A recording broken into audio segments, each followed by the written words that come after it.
Hey, we're back at the top again today, here to continue our wrap-up of all things up to Generation 7. I hope you're enjoying all that Generation 8 has to offer in-game and on this channel, but sorry to interrupt. Today, we are going over the top 10 moves from the 7 generations beforehand. The moves we're covering doesn't account for the legendary ones, so if you expected to see Fleur Cannon, funny joke, because I don't tend to support Pokemon I don't like. Be sure to share your favorite moves in the comment section below, as I plan to read over all the comments as always. But it's time to head back through the years to find the top 10 moves of the first 7 generations. We'll start with the first move, Liquidation, one of the newer moves from Generation 7. It's a great middle ground move since I complained about how Crabhammer was a strong move yet only available to crustaceans. But Liquidation fills that gap, especially with it added as a move tutor in Ultra Sun and Moon. It's a base 85 move where the user slams into the target using a blast of water. What's also fantastic is that there's a chance to lower your foe's defense by 20%, so if you're lucky, you can just roll right over them with Liquidation yet again. And the best thing to do to your opponent is watch them liquidize the assets.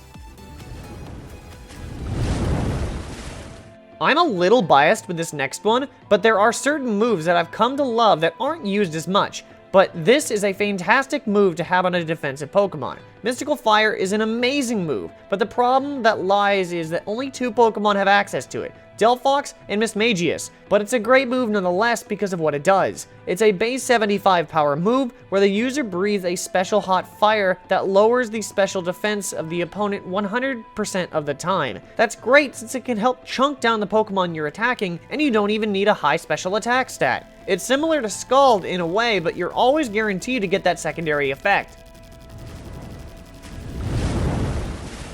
One thing I enjoy is pivoting during a battle, Volt Switch, U-turn, and even teleport and Let's Go. I hope they keep the effects of that move in future games. But there's one move that stands out. Maybe not as strong as the others as I mentioned just now, but it's still very useful. Parting Shot is a great pivotal move, not because it damages the opponent, but it lowers the attack and special attack of the foe with a parting threat. This means you can switch into a Pokemon to help set up a sweep, since the foe's stats will be weakened. Problem is, only 3 Pokemon get it, being Pangoro, Silvally, and Alolan Persian. That's why this move is so low on this list.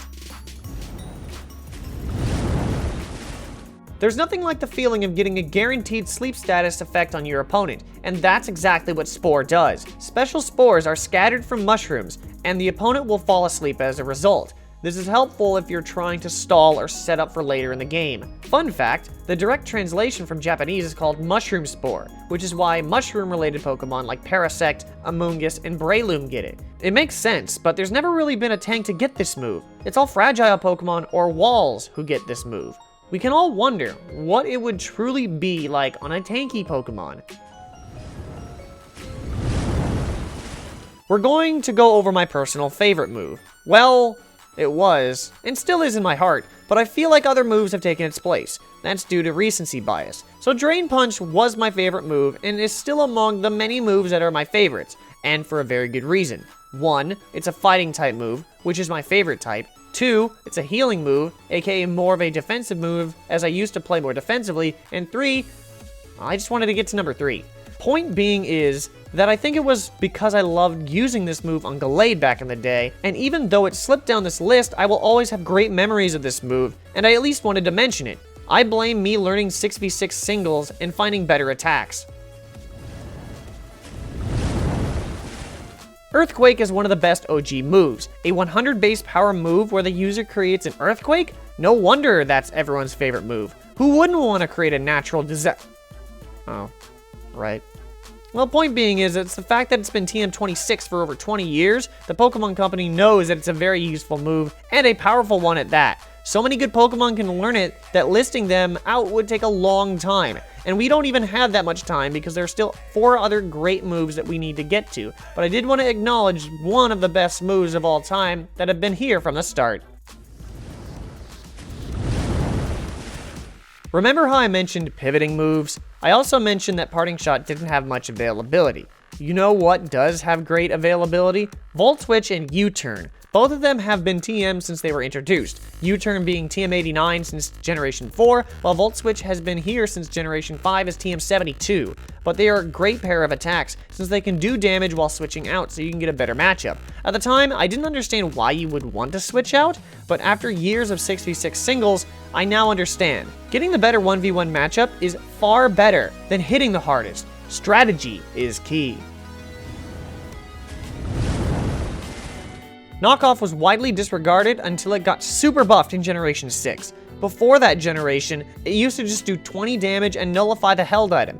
But Hoopoe, in Generation 6, it got one of the biggest buffs I've seen to a move. It was boosted from 20 damage to 65, but also if a Pokemon is holding an item, it not only removes it, like it did in Generation 5's update to the move, but it also does 50% more damage, meaning that it does 130 damage without the same type attack bonus. It became a great defensive move since a lot of Pokemon rely on their items, so stripping an item from a Pokemon in battle became very vital, as it could render that Pokemon useless.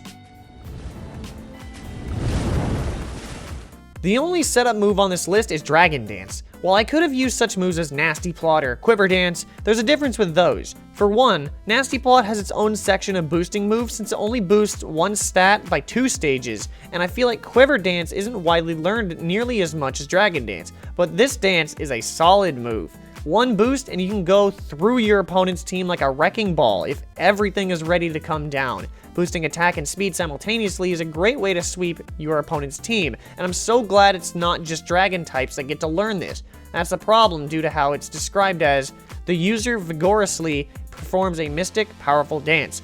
Just a simple dance, but it's still one of the most impactful status moves that Pokemon has to offer. This move is very annoying, but that's because it's the best move in all of Pokemon. I don't think there's a way to deny it. Offensive Pokemon can use it well, defensive Pokemon can use it well, and somehow Spore can use it well. Scald is the name of the move, and no matter how annoying it can be, we cannot deny it's one, if not the best move of all time. A 30% chance to burn your opponent by throwing a bucket of hot water onto them? Sounds risky. Let's do it! Who knew Pokemon was doing the opposite of the ALS Ice Bucket Challenge way before we were in 2014? It's been TM55 since its release in 2010, and I don't see it disappearing anytime soon. I know some people would be happy if it got removed as a TM, but I know for how much it bugs me, I would be upset on its removal. So for Generation 8, Scald needs to stay as a TM. It's a very impactful move, and is the best move of the first 7 generations. But with that will wrap up the top 10 moves of the first 7 generations. I hope we're getting amazing moves from Generation 8, and I hope to showcase them on the channel now that Generation 8 has been out for a while. If you want to participate in those videos and events, follow me on Twitter or join my Discord. Links are in the description below. Do you have any favorite moves that you would like to share? Well, let me know in the comment section below, as I will try to read all of them. If you enjoyed this video, go ahead and hit the like button and subscribe so you don't miss any videos or events related to Sword and Shield, and to start the climb today. With that, I want to thank you for watching, and I'll catch you back at the top later on, because that's how we do on.